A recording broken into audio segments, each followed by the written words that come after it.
Railway तो Shyam YouTube channel पर आप सभी लोगों का स्वागत है। आज की इस वीडियो में मैं आप सभी लोगों के लिए फिर आ चुका हूं RRB NTPC 12th level exam को ध्यान में रखते हुए जीके जीएस के टॉप 40 प्रश्न जो आपके एग्जाम के लिए सबसे ज़्यादा महत्वपूर्ण है। तो आज की इस वीडियो को आपको शुरू से लेकर के एंड तक फुल वॉच करते रहना है। वास्तव में अगर सिलेक्शन लेना है तो ये 40 प्रश्न आपके एग्जाम में और आपकी शिफ्ट के लिए सबसे ज़्यादा रामबाण प्रश्न हो जाते हैं। तो वीडियो को शुरू से लेकर के एंड तक फुल वॉच कीजिएगा। 40 में से आपको कितने प्रश्न सही कर पाते हो कमेंट बॉक्स में आपको अपने स्कोर बताना है।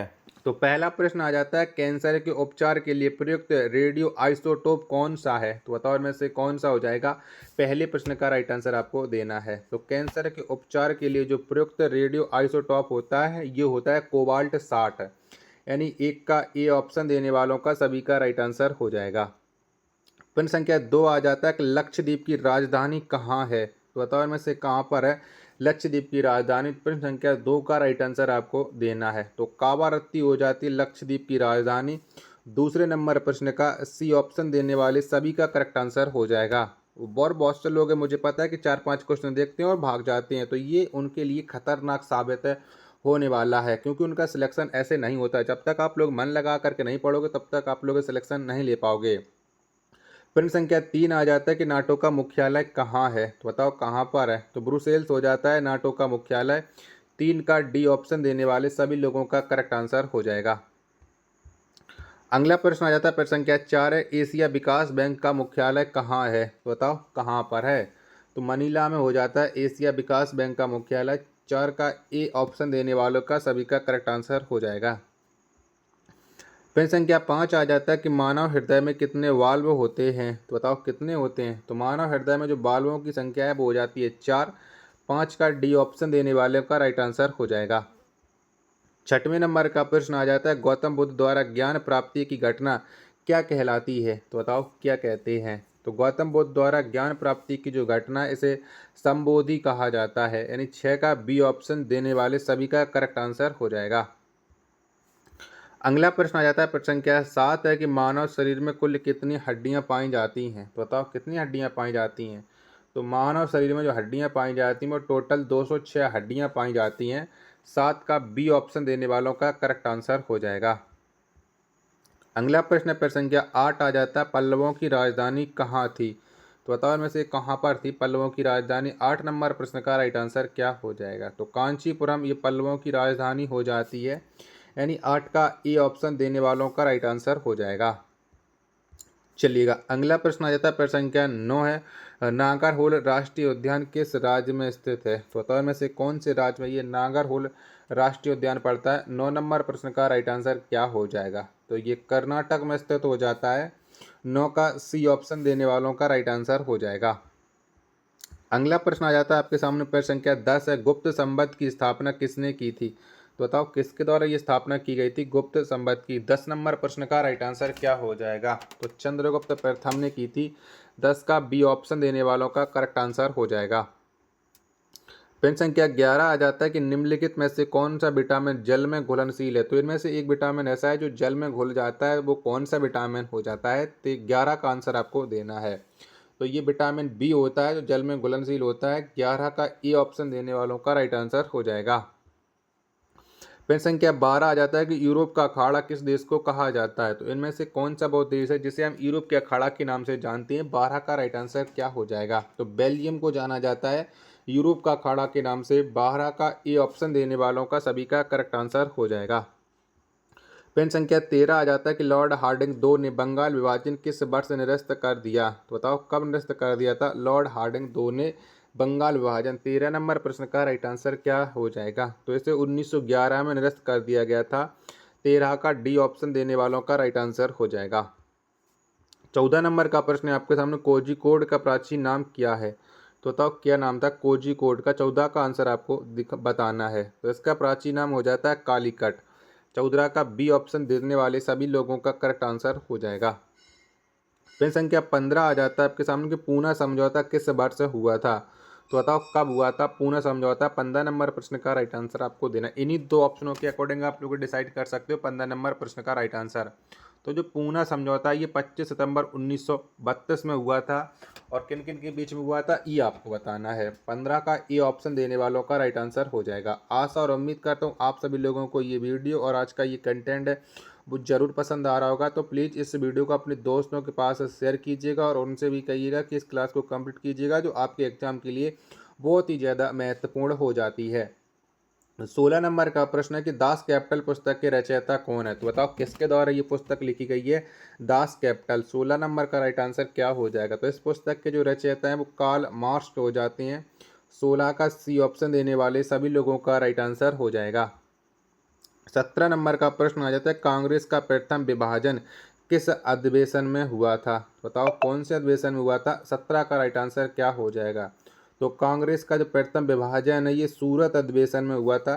17 का ए ऑप्शन देने वालों का राइट आंसर हो जाएगा। 18 नंबर का प्रश्न आ जाता है कि रूस का राष्ट्रीय खेल क्या है? तो बताओ इनमें से कौन सा है? 18 का राइट आंसर आपको देना है। तो रूस का जो राष्ट्रीय खेल है ये शतरंज हो जाता है। 18 का सी ऑप्शन देने वालों का करेक्ट आंसर हो जाएगा। चलिएगा अगला प्रश्न आ जाता है प्रश्न संख्या 19 है कि माइटोकॉन्ड्रिया की खोज किसने की? तो बताओ किसके द्वारा ये माइटोकॉन्ड्रिया की खोज है की गई थी? 19 का आंसर आपको देना है। तो रिचर्ड अल्टमैन के द्वारा माइटोकॉन्ड्रिया की खोज की गई थी। 19 नंबर प्रश्न का डी ऑप्शन देने वालों का राइट आंसर हो जाएगा। प्रश्न संख्या 20 है आपके सामने कि नादिर शाह ने भारत पर आक्रमण किस वर्ष किया था? तो बताओ कब आक्रमण किया था नादिर शाह ने? 20 का राइट आंसर आपको देना है। तो सन 1739 में नादिर शाह के द्वारा भारत पर आक्रमण किया गया था। 20 का ए ऑप्शन देने वालों का करेक्ट आंसर हो जाएगा। प्रश्न संख्या 21 आ जाता है कि बोर्ड डिस्पैच का संबंध किससे है? तो बताओ किससे संबंध रखता है ये बोर्ड डिस्पैच? 21 नंबर प्रश्न का राइट आंसर क्या हो जाएगा? तो बोर्ड डिस्पैच है इसका जो संबंध हो जाता है वो शिक्षा से हो जाता है। यानी 21 नंबर प्रश्न का सी ऑप्शन देने वाले सभी लोगों का करेक्ट आंसर हो जाएगा। चलिएगा प्रश्न संख्या 22 आ जाता है आपके सामने विश्व जनसंख्या दिवस कब मनाया जाता है? तो बताओ इनमें से कौन सी डेट में हम विश्व जनसंख्या दिवस मनाते हैं? 22 नंबर प्रश्न का राइट आंसर आपको देना है। तो ये प्रत्येक वर्ष 11 जुलाई को विश्व जनसंख्या दिवस मनाया जाता है।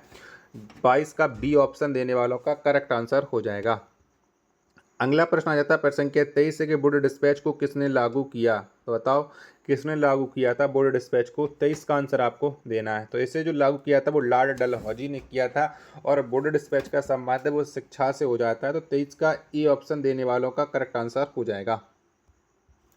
अगला प्रश्न है प्रश्न संख्या 24 है कि भारत का सबसे लंबा समुद्री पुल कौन है? तो बताओ इनमें से एक ऐसा है जो भारत का सबसे लंबा समुद्री पुल है। 24 का आंसर आपको देना है। तो बांद्रा बरली सी लिंक ये भारत का सबसे लंबा समुद्री पुल हो जाता है। 24 का बी ऑप्शन देने वालों का राइट आंसर हो जाएगा इन चार ऑप्शनों के अकॉर्डिंग। प्रश्न संख्या 25 आ जाता है आपके सामने कि भारत का सबसे लंबा समुद्री पुल किस वर्ष खोला गया? तो बताओ कब खोला गया था? इसे 25 का आंसर आपको देना है। तो भारत का सबसे लंबा समुद्री पुल है ये जो खोला गया था ये 24 मार्च 2010 में खोला गया था। यानी 25 का सी ऑप्शन देने वाले सभी लोगों का करेक्ट आंसर हो जाएगा। अगला प्रश्न आ जाता है प्रश्न संख्या 26 है कि रेल बजट को सामान्य बजट से किस वर्ष से अलग कर दिया गया? तो बताओ कब अलग हुआ था रेल बजट सामान्य बजट से? 26 का आंसर आपको देना है। तो इसे 1924-25 में अलग कर दिया गया था। 26 का ए ऑप्शन देने वालों का करेक्ट आंसर हो जाएगा। 27 नंबर का प्रश्न आ जाता है केंद्रक की खोज किसने की? तो बताओ किसके द्वारा केंद्रक की खोज की गई थी? 27 का आंसर आपको देना है। तो ये रॉबर्ट ब्राउन के द्वारा केंद्रक की खोज की गई थी। 27 का सी ऑप्शन देने वालों का राइट आंसर हो जाएगा। 28 नंबर का प्रश्न आ जाता है आपके सामने भारत के राष्ट्रीय गीत वंदे मातरम को सर्वप्रथम किस वर्ष गाया गया? तो बताओ कब गाया गया था ये वंदे मातरम? 28 नंबर प्रश्न का राइट आंसर आपको देना है। तो 1896 में वंदे मातरम को गाया गया था। 28 का बी ऑप्शन देने वालों का करेक्ट आंसर हो जाएगा। 29 नंबर का प्रश्न आ जाता है आपके सामने कि वंदे मातरम गीत को सर्वप्रथम किस कांग्रेस अधिवेशन में गाया गया था? तो बताओ कौन से अधिवेशन में ये वंदे मातरम गीत गाया गया था? 29 नंबर प्रश्न का राइट आंसर क्या हो जाएगा? तो इसे कोलकाता अधिवेशन में गाया गया था। 29 का सी ऑप्शन देने वालों का राइट आंसर हो जाएगा। आशा और उम्मीद करता हूँ आप सभी लोगों को ये वीडियो पसंद जरूर आ रही होगी। तो प्लीज़ आप लोग इस वीडियो को अपने दोस्तों के पास शेयर कीजिएगा, और चैनल को आप लोगों ने सब्सक्राइब नहीं कर रखा होगा तो चैनल को जरूर सब्सक्राइब कर लीजिएगा। इसी तरीके के लेटेस्ट आपके एग्जाम को ध्यान में रखने वाले प्रश्न हैं। प्रश्न संख्या 30 आ जाता है कि सिडेराइट किस धातु का अयस्क है? तो बताओ ये कौन से धातु का अयस्क हो जाता है सिडेराइट? 30 का राइट आंसर आपको देना है। तो ये हो जाता है लोहा का। 30 का ए ऑप्शन देने वालों का करेक्ट आंसर हो जाएगा। 31 नंबर का प्रश्न आ जाता है कि पिग्मी किस देश के निवासी हैं? तो बताओ ये कौन से देश के निवासी हो जाते हैं पिग्मी? 31 का राइट आंसर आपको देना है। तो कांगो बेसिन के निवासी हो जाते हैं पिग्मी। 31 का डी ऑप्शन देने वालों का राइट आंसर हो जाएगा।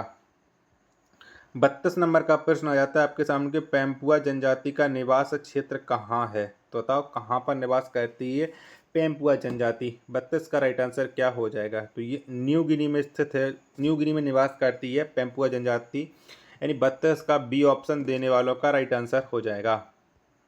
अगला प्रश्न है आपके सामने प्रश्न संख्या 33 है कि ताप एवं विद्युत का सुचालक अधातु क्या है? तो बताओ कौन सा है 33 नंबर प्रश्न का राइट आंसर? तो ग्रेफाइट हो जाता है ताप एवं विद्युत का सुचालक अधातु। 33 का ए ऑप्शन देने वालों का राइट आंसर हो जाएगा।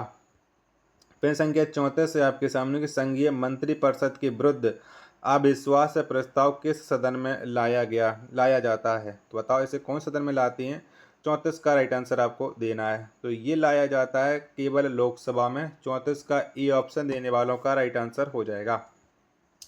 35 नंबर का प्रश्न है आपके सामने कि बाजरा उत्पादन में भारत का अग्रणी राज्य कौन सा है? तो बताओ इनमें से कौन सी राज्य है जहाँ पर सबसे ज़्यादा बाजरे का उत्पादन किया जाता है? 35 का राइट आंसर क्या हो जाएगा? तो राजस्थान राज्य हो जाता है बाजरा का उत्पादन में सबसे अग्रणी राज्य। 35 का सी ऑप्शन देने वालों का राइट आंसर हो जाएगा। 36 नंबर का प्रश्न आ जाता है कि बुशमैन कहाँ की प्रसिद्ध जनजाति है? तो बताओ ये कहाँ की है? 36 का राइट आंसर आपको देना है। तो बुशमैन है ये कालाहारी मरुस्थली की प्रसिद्ध जनजाति हो जाती है, यानी 36 का बी ऑप्शन देने वालों का राइट आंसर हो जाएगा। अगला प्रश्न है आपके सामने प्रश्न संख्या 37 आ जाता है भारत में पुर्तगाली साम्राज्य का वास्तविक संस्थापक किसे माना जाता है? तो बताओ कौन माना जाता है? तो भारत में पुर्तगाली साम्राज्य का जो वास्तविक संस्थापक है ये अल्फांसो डी अल्बुकर्क को माना जाता है। 37 का ए ऑप्शन देने वालों का राइट आंसर हो जाएगा। 38 नंबर का प्रश्न है आपके सामने कि जीव द्रव्य की खोज किसने की? तो बताओ किसके द्वारा जीव द्रव्य को खोजा गया था? 38 नंबर प्रश्न का राइट आंसर क्या हो जाएगा? तो डुजार्डिन के द्वारा जीव द्रव्य की खोज की गई थी। 38 का ए ऑप्शन देने वालों का सभी का करेक्ट आंसर हो जाएगा। प्रश्न संख्या 39 है आपके सामने कि भारत छोड़ो आंदोलन के समय कांग्रेस के अध्यक्ष कौन थे? तो बताओ उस समय कौन अध्यक्ष हो जाते हैं कांग्रेस के जब भारत छोड़ो आंदोलन चल रहा था? 39 का राइट आंसर। तो उस समय अध्यक्ष हो जाते हैं मौलाना अबुल कलाम आज़ाद। 39 का बी ऑप्शन देने वालों का राइट आंसर हो जाएगा। प्रश्न संख्या 40 और अंतिम प्रश्न आ जाता है आपके सामने कि चुकाजी कहाँ की प्रमुख जनजाति है? तो बताओ ये कौन से देश की हो जाती है चुकाची प्रमुख जनजाति? 40 का राइट आंसर आपको देना। तो ये उत्तर पूर्वी एशिया की हो जाती है। 40 का सी ऑप्शन देने वालों का करेक्ट आंसर हो जाएगा। आशा और उम्मीद करता हूँ आप सभी लोगों को ये वीडियो जरूर पसंद आई होगी। तो प्लीज़ इस वीडियो को लाइक और चैनल को आप लोग सब्सक्राइब करना बिल्कुल ना भूलें। मिलते हैं और नेक्स्ट वीडियो के साथ, तब तक के लिए धन्यवाद। जय हिंद, वंदे मातरम।